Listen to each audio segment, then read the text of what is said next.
नमस्कार, बहुत स्वागत है आपका इंग्लिश 24/7 पर। आप देख रहे हैं सुबह सवेरे और मैं हूं आपके साथ मोनिका नायक। तो चलिए बुलेटिन की शुरुआत करते हैं और सबसे पहले हम बात करेंगे मिडिल ईस्ट की। मिडिल ईस्ट में हालात तेजी से बिगड़ते नजर आ रहे हैं। इजराइल ने एक बार फिर ईरान के भीतर स्थित अहम परमाणु ठिकानों पर हमला किया। इन हमलों में अराक का शाहिद खोंडाब हेवी वाटर कॉम्प्लेक्स और यज्द प्रांत के अर्दकान में स्थित येलो के उत्पादन संयंत्र शामिल है। ईरान के मुताबिक इन हमलों में कोई हताहत नहीं हुआ और न ही रेडिएशन का कोई खतरा है, लेकिन इसे गंभीर उकसावे के तौर पर देखा जा रहा है। जवाब में ईरान ने इजराइल के साथ साथ संयुक्त अरब अमीरात को भी निशाना बनाया। यूएई में इंटरसेप्ट की गई एक मिसाइल के मलबे गिरने से कम 2 लोगों की मौत हो गई। ईरान की रिवॉल्यूशनरी गार्ड ने चेतावनी दी है कि इस बार जवाब पहले से कहीं ज्यादा कठोर होगा, जिससे क्षेत्रीय तनाव और बढ़ गया है। तो मिडिल ईस्ट में तनाव चरम पर है। ईरान और इजराइल के जंग का आज 30वां दिन है और इजराइल ने हमला किया है और वहीं ईरान का पलटवार भी हुआ है। ईरान ने यूएई में अमेरिकी ठिकानों को निशाना बनाया। ईरान और इजराइल के बीच जंग का आज 30वां दिन है और मिडिल ईस्ट में तनाव फिर से चरम पर नजर आ रहा है।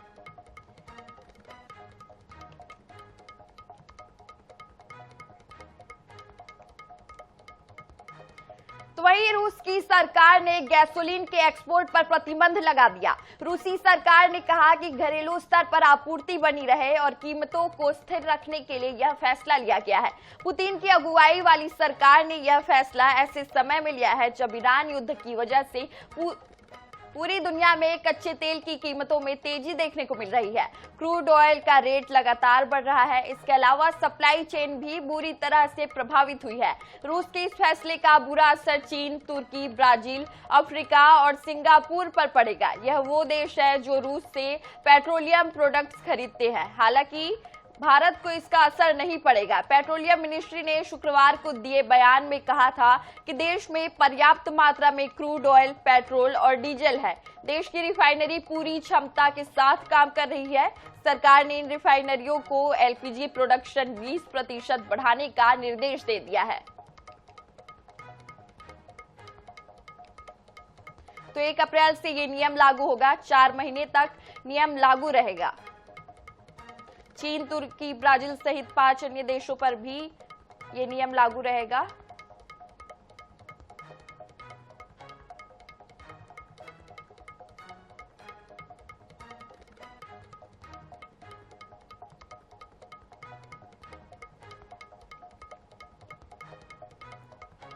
युद्ध की वजह से निर्मित परिस्थितियों के बीच मुख्यमंत्री विष्णुदेव साय ने अहम बैठक की। सीएम ने डीजीपी, संभाग आयुक्तों और वरिष्ठ अफसरों के साथ पेट्रोलियम कंपनियों के प्रतिनिधियों से भी चर्चा की। इस दौरान सीएम जहां कालाबाजारी रोकने पर सख्त नजर आए, वहीं पेट्रोलियम पदार्थों की आपूर्ति निरंतर बनाए रखने के लिए भी अहम निर्देश दिए। बैठक में क्या रहा खास, क्यों गरमाई इस पर सियासत, देखिए इस खास रिपोर्ट में। सीएम साय ने की पेट्रोलियम पदार्थों की आपूर्ति की समीक्षा। पेट्रोल, डीजल और एलपीजी की पर्याप्त उपलब्धता सुनिश्चित करने पर जोर।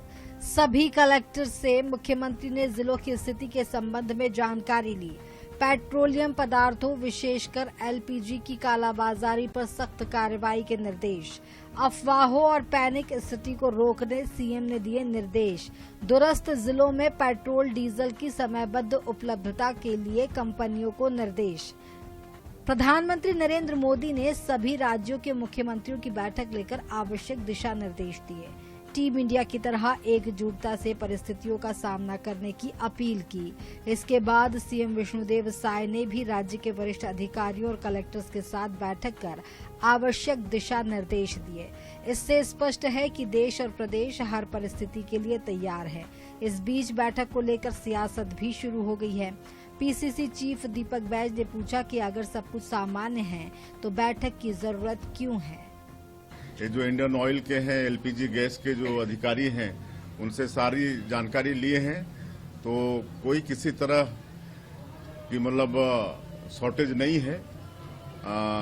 और खाली है कि अफवाह से बचने की आवश्यकता है और मॉनिटरिंग की आवश्यकता है। अब ये तो बड़ा झूठ बोल रहे थे अभी तक का 1 महीने से, प्रधानमंत्री से लेकर मुख्यमंत्री कि पेट्रोल, डीजल, गैस कि कोई कमी नहीं है। एक तरफ आपने गैस का रेट बढ़ा दिया, लगातार जनता से झूठ बोलते रहे, स्टॉक पर्याप्त मात्रा में, कोई कमी नहीं है। अब प्रधानमंत्री मुख्यमंत्रियों का बैठक लेकर पूछ रहे हैं, मुख्यमंत्री कलेक्टरों से अब चर्चा कर रहे हैं कि जिले में गैस की क्या स्थिति है। मतलब साफ साफाई 1 महीने से ये सरकार ने आम जनता को झूठ बोलती रही और उसका नतीजा ये है, सच्चाई ये है कि गैस की किल्लत 1 महीने से प्रदेश और पूरी देश में है। मिडिल ईस्ट में युद्ध के हालातों ने हर किसी की चिंता बढ़ा दी है। खास तौर पर पेट्रोलियम पदार्थों की कमी से ज्यादा लोगों का पैनिक होना मुसीबत बढ़ा रहा है। ऐसे में सरकार का पेट्रोल, डीजल और एलपीजी की पर्याप्त उपलब्धता सुनिश्चित करने पर तो फोकस है ही, अफवाहों को रोकने की दिशा में भी सरकार ध्यान दे रही है। साथ ही सीएम प्रदेश की जनता से भी सहयोग और सावधानी की अपील करते नजर आ रहे हैं। गौरव शर्मा, INH 24/7, रायपुर।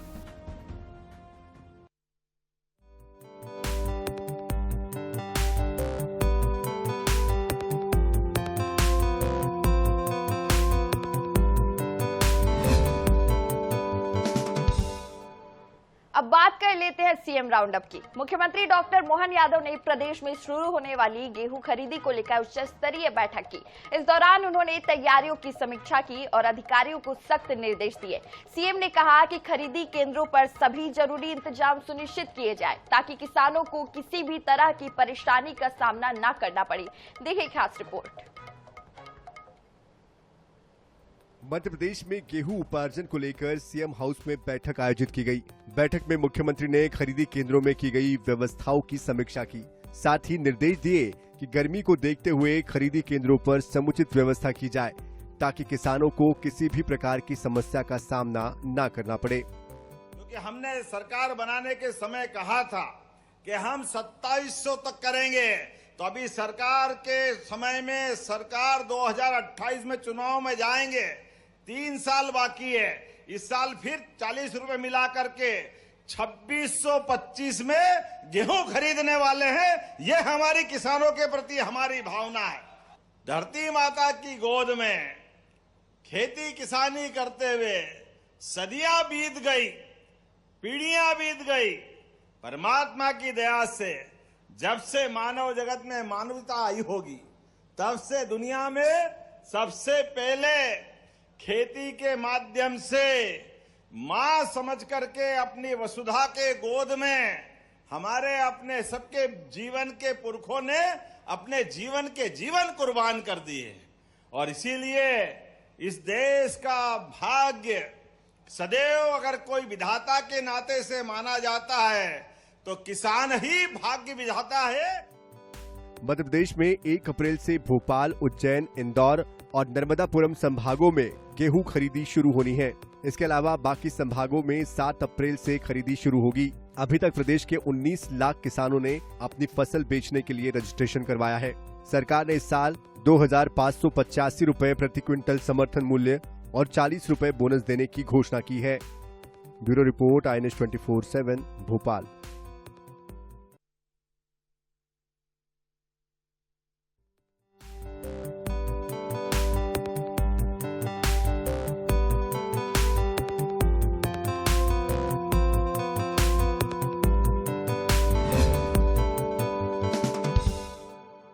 बात कर लेते हैं पश्चिम बंगाल की, जहां विधानसभा चुनाव से पहले राज्य में राजनीतिक हलचल काफी तेज है। इस बीच केंद्रीय गृह मंत्री अमित शाह ने मुख्यमंत्री ममता बनर्जी पर तंज कसते हुए आरोप लगाए कि ममता बनर्जी ने हमेशा विक्टिम कार्ड का पॉलिटिक्स खेला है। कभी उनका पैर टूट जाता है, कभी वो अपने सिर पर पट्टी बांध लेती है, कभी बीमार हो जाती है और कभी चुनाव आयोग के आगे बेचारा बनकर चुनाव आयोग को गालियां देती है।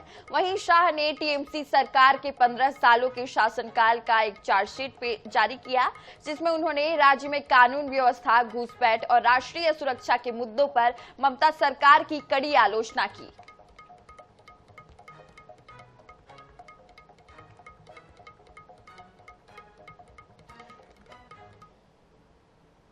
ममता दीदी ने हमेशा विक्टिम कार्ड का पॉलिटिक्स खेला है।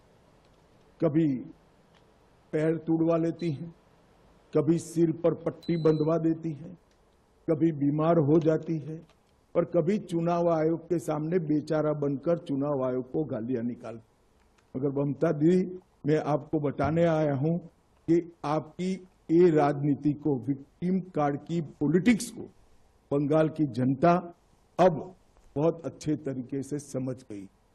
चुनाव आयोग जैसी संवैधानिक संस्था पर गाली गलौज करना ये बंगाल की संस्कृति को शोभा नहीं दे।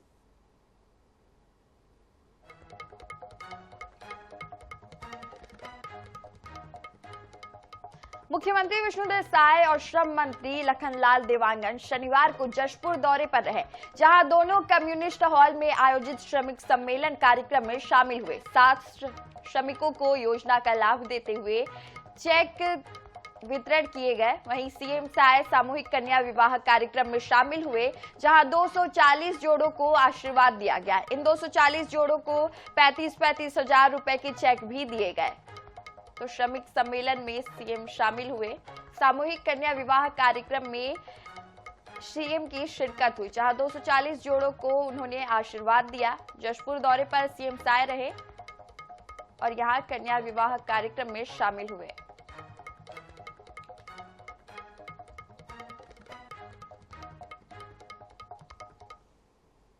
भूमि में हमारे प्रदेश के श्रम, उद्योग एवं वाणिज्य मंत्री श्री लखनलाल देवांगन जी और कर्मकाल मंडल के अध्यक्ष डॉक्टर रामप्रताप सिंह और सभी जनप्रतिनिधियों की उपस्थिति में, हमारे स्वयं की उपस्थिति में आज यहाँ पर जिला स्तरीय कृषक सम्मेलन, श्रमिक सम्मेलन का आयोजन किया गया था और इसमें श्रमिकों का सम्मान हुआ है। सरकार श्रमिकों के हित में 70 से भी ज्यादा योजनाएं चलाती है। उनके यहाँ बच्चा के जन्म लेने से लेकर पढ़ाई लिखाई, मकान, हर चीज में सरकार उनकी चिंता करती है। मेरा नाम विनय कुमार सिंह है। मैं ग्राम डूंगर टोली से हूँ और मैं माननीय मुख्यमंत्री कन्या विवाह में शामिल हुआ हूँ और मैं मुख्यमंत्री जी को धन्यवाद देना चाहूँगा कि इस कार्यक्रम से हमारा शादी हो जा रहा है। इसके लिए क्या 34,000 का चेक मिला है जी। सामान लड़का लड़की दोनों का पूरा सामान और माननीय मुख्यमंत्री जी के नेतृत्व में और यहाँ पर 240 जोड़ों का मुख्यमंत्री कन्या सामूहिक विवाह के अंतर्गत विवाह संपन्न हुआ है। विवाह वैदिक रीति रिवाजों के साथ संपन्न कराया गया। इसमें सभी जोड़ों को 35,000 रुपये की राशि प्रदान की गई है। इसके साथ साथ 7,000 रुपये के जो सामग्री थी वह वर वधुओं को प्रदान की गई है और बाकी आयोजन व्यवस्था पर व्यय किया गया है। जिले भर के 14 परियोजनाओं के कुल 240 जोड़े यहाँ पर लाभान्वित हुए हैं। छत्तीसगढ़ में प्रभारी डीजीपी अरुण देव गौतम का 14 महीने से ज्यादा का कार्यकाल पूरा हो चुका है, लेकिन राज्य सरकार पूर्णकालिक डीजीपी की नियुक्ति को लेकर कोई फैसला नहीं ले सकी है। छत्तीसगढ़ के इतिहास में ये पहली बार है जब डीजीपी के पद को लेकर फैसला लेने में इतना ज्यादा वक्त लग रहा है। इसी बीच यूपीएससी ने भी राज्य के मुख्य सचिव को पत्र लिखकर जवाब मांगा है कि आखिर अब तक नियुक्ति क्यों नहीं हुई, जबकि नाम का पैनल पहले ही भेजा जा चुका है। अब सवाल उठ रहा है कि क्या अरुण देव गौतम प्रभारी डीजीपी रहते हैं या रिटायर हो जाएंगे। देखिए हमारी ये रिपोर्ट।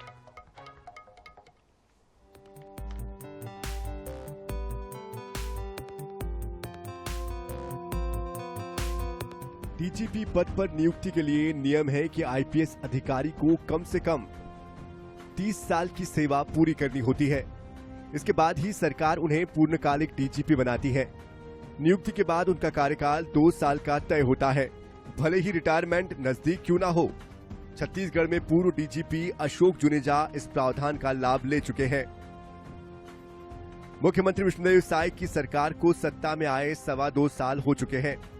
इस दौरान साय सरकार ने तेजी से फैसले भी लिए हैं, लेकिन डीजीपी की नियुक्ति अब भी अधर में है। फरवरी 2025 में अरुण देव गौतम को प्रभारी डीजीपी बनाया गया था। तब से लेकर अब तक वो इसी जिम्मेदारी में है, लेकिन उन्हें पूर्णकालिक डीजीपी बनाने पर अब तक मुहर नहीं लगी। दरअसल सरकार ने 4 वरिष्ठ आईपीएस अफसर पवन देव, अरुण देव गौतम, जीपी सिंह और हिमांशु गुप्ता के नाम यूपीएससी को भेजे थे। यूपीएससी ने इनमें से अरुण देव गौतम और हिमांशु गुप्ता के नामों का पैनल मंजूर कर वापस भेजा था, लेकिन राज्य सरकार ने इस पैनल पर फैसला नहीं लिया। नतीजा ये है कि डीजीपी का पद अब भी अस्थायी रूप से ही चल रहा है। इसका असर अब पुलिस व्यवस्था पर भी दिखने लगा है। कई जिलों में कानून व्यवस्था की स्थिति कमजोर बताई जा रही है। तबादले और पोस्टिंग जैसे फैसले भी अटके हुए हैं। यहां तक कि कुछ इलाकों में अवैध गतिविधियां जैसे अफीम की खेती भी सामने आ चुकी है। अब डीजीपी की नियुक्ति के मामले में यूपीएससी की एंट्री ने सरकार की मुश्किलें और बढ़ा दी है। आयोग ने स्पष्ट जवाब मांगा है कि आखिर नियुक्ति में देरी क्यों हो रही है, या फिर जल्द पूर्णकालिक डीजीपी नियुक्ति कर इसकी जानकारी दी जाए। इधर सरकार और प्रशासनिक अधिकारी इस मुद्दे पर फिलहाल मौन साधे हुए हैं। छत्तीसगढ़ राज्य स्थापना के 25 वर्ष बीत चुके हैं। इस दौरान छत्तीसगढ़ ने कई उपलब्धियां हासिल की है, जिसमें नक्सल मोर्चे पर बड़ी सफलता है। तो दूसरी ओर बात कर लें पूर्णकालिक डीजीपी के, 14 महीने बीतने को आ गए हैं, लेकिन अरुण देव गौतम को अब तक पूर्णकालिक डीजीपी का प्रभार नहीं मिला है। उन्हें प्रभारी डीजीपी की तैनाती मिली थी 4 फरवरी 2025 को। तब से लेकर अब तक वे प्रभारी डीजीपी भी हैं।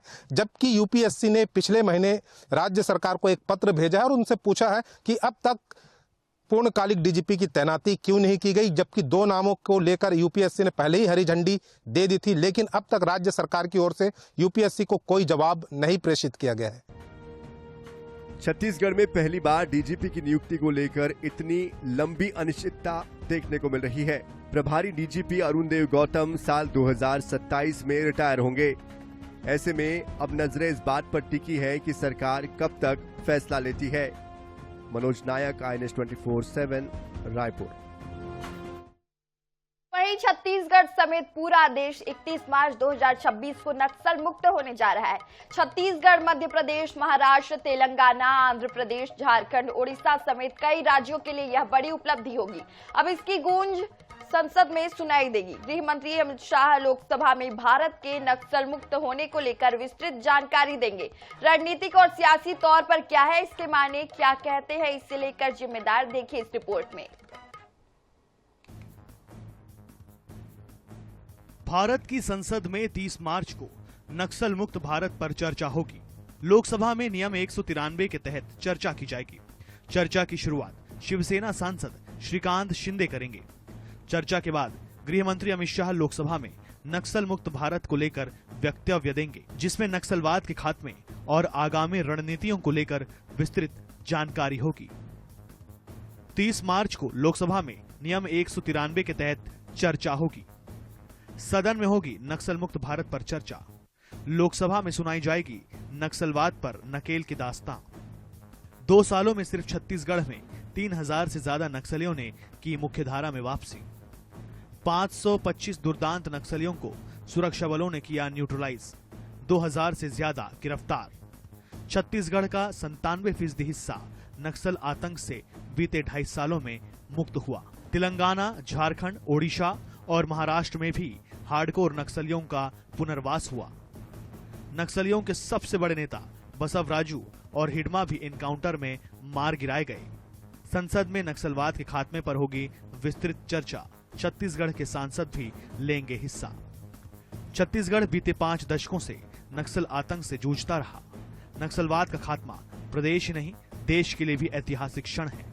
यही वजह है कि अब इस विषय पर संसद में चर्चा तो होगी ही। लोकसभा से ही गृह मंत्री अमित शाह देश के नक्सल मुक्त होने का ऐलान भी करेंगे। एक बार फिर कांग्रेस जहां इसे लेकर सवाल उठा रही है, तंज कस रही है, पीसीसी चीफ दीपक बैज 31 मार्च के बाद की स्थिति पर प्रश्न पूछ रहे हैं। वहीं मुख्यमंत्री विष्णुदेव साय इस क्षण को ऐतिहासिक बता रहे हैं। उनका कहना है कि डबल इंजन सरकार ने दृढ़ इच्छा शक्ति से संकल्प को पूरा किया है। अब बस्तर में विकास पहुंचेगा। अब तो सरकार ने 31 मार्च का डेडलाइन दिया है। 31 मार्च पूरा होने में 2 दिन और बाकी है। 2 दिन के बाद सरकार फिर कोई नया बहाना ना बना ले। लेकिन 31 मार्च के बाद फिर मेरा सवाल है, 31 मार्च के बाद फिर कोई निर्दोष आदिवासियों के ऊपर FIR तो नहीं होगी नक्सलियों के नाम पर, निर्दोष आदिवासियों को नक्सली नाम पर जेल तो नहीं भेजेगी सरकार। सौभाग्य है कि डबल इंजन की सरकार और माननीय हमारे प्रधानमंत्री श्री नरेंद्र मोदी जी और गृह मंत्री जी दोनों की दृढ़ इच्छा शक्ति के कारण और हमारे जवानों के अदम्य साहस के कारण जो माननीय गृह मंत्री जी का संकल्प था 31 मार्च 2026 तक पूरे देश से नक्सलवाद को समाप्त करना, बिल्कुल उनका संकल्प पूरा हो रहा है। और जो हमारा बस्तर का क्षेत्र जो केरल प्रदेश से बड़ा है एरिया वाइज, जहां 40 साल से भी ज्यादा समय तक विकास पहुंचा नहीं था, उस क्षेत्र के लोगों में भी अब विकास पहुंचेगा। वहां भी सड़कें, बिजली, पानी सब लोगों को मुहैया होगा।